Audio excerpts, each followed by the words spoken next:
જંબુસરના પાંજરાપોળ વિસ્તારની પટેલ ખડકીમાં ધૂળેટી પર્વની અનોખી રીતે ઉજવણી કરવામાં આવે છે. અહીં હોલિકાના પ્રેમી ઇલ્લાજીની માટીની પ્રતિમા બનાવી તેને સ્મશાન યાત્રા કરવાની પરંપરા છે. આ પરંપરા પટેલ ખડકીમાં પેઢીઓથી ચાલી આવે છે. પરંપરા મુજબ હોળીના દિવસે તળાવની માટીમાંથી ઇલ્લાજીની પ્રતિમા બનાવવામાં આવે છે. ફળિયાના યુવાનો દ્વારા તેને ધાની ચણા સહિત ભોગ પણ ધરાવવામાં આવે છે. ધૂળેટીના દિવસે સવારે પટેલ ખડકી તથા આજુબાજુની ખડકીના લોકો એકત્ર થાય છે. તેઓ ઇલ્લાજીની પ્રતિમા નનામીમાં સુવડાવી ફૂલહાર ચડાવી આરતી કરે છે. ત્યારબાદ સ્વજન જેમ તેને સ્મશાન યાત્રા કરી વિદાય આપવામાં આવે છે. આ યાત્રામાં યુવાનો, ભાઈઓ અને બહેનો મોટી સંખ્યામાં જોડાય છે. લોકવાયકા મુજબ ઇલ્લાજી હોલિકાનો પ્રેમી હતો. હોળીના દિવસે હોલિકા અગ્નિમાં ભસ્મ ભૂત થઈ જાય છે. બીજા દિવસે ઇલ્લાજી લગ્ન કરવા માટે હિરણ્યકશ્યપને ત્યાં પહોંચે છે. ત્યાં તેને હોલિકાનું દહન થઈ ગયેલું જોવા મળે છે અને માત્ર રાખથી જ બાકી હોય છે.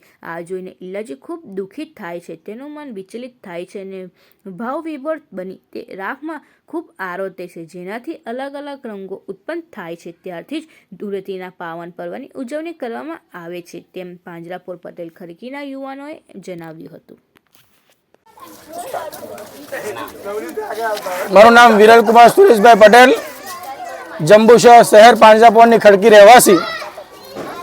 જંબુસર શહેર અને પાંજરાપોળ ખડકીની અંદર વર્ષોથી એક અવિરત ચાલતી પરંપરા જે આપણે સૌ અહીંયા ઉજવી રહ્યા છે ધૂળેટીના પાવન પર્વની અંદર. આની પાછળ વર્ષોથી એક દંતકથા એવી છે કે હોળિકા અને પ્રહલાદ એ કથા આપણે સૌ જાણીએ છીએ, પરંતુ ઇલ્લાજી અને હોળિકા વચ્ચેનો જે પ્રેમ હતો, જે અવિરત ચાલતો પ્રેમ હતો, એ પ્રેમની દંતકથા આપણે સૌ જાણતા નથી. એની પાછળ એવી એક કથા છે કે હોળિકાનો પ્રેમી ઇલ્લાજી હોય છે અને હોળિકાનું જ્યારે દહન થાય છે તેના બીજા દિવસે હોળિકા અને ઇલ્લાજીનું લગ્ન હોય છે.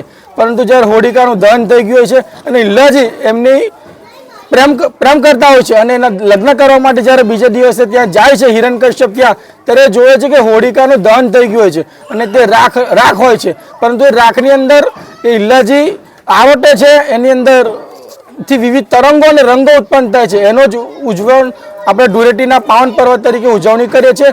અને આ જંબુસરની આ પાવન ભૂમિ અને આ પાંજરાપોળની પવિત્ર ભૂમિ ઉપર વર્ષોથી ચાલતી અવિરત પરંપરા, અમારા પિતાશ્રી પણ આ કાર્યક્રમ યોજતા હતા, અમારા દાદાશ્રી પણ કરતા, અને લગભગ 100 વર્ષથી જૂની આ પવિત્ર પાવન આ પ્રથા છે અને બાળકો પણ અમારા જોવે છે અને અમારા એનઆરઆઈ મિત્રો પણ આજે આવ્યા છે આ કાર્યક્રમને નિહાળવા માટે.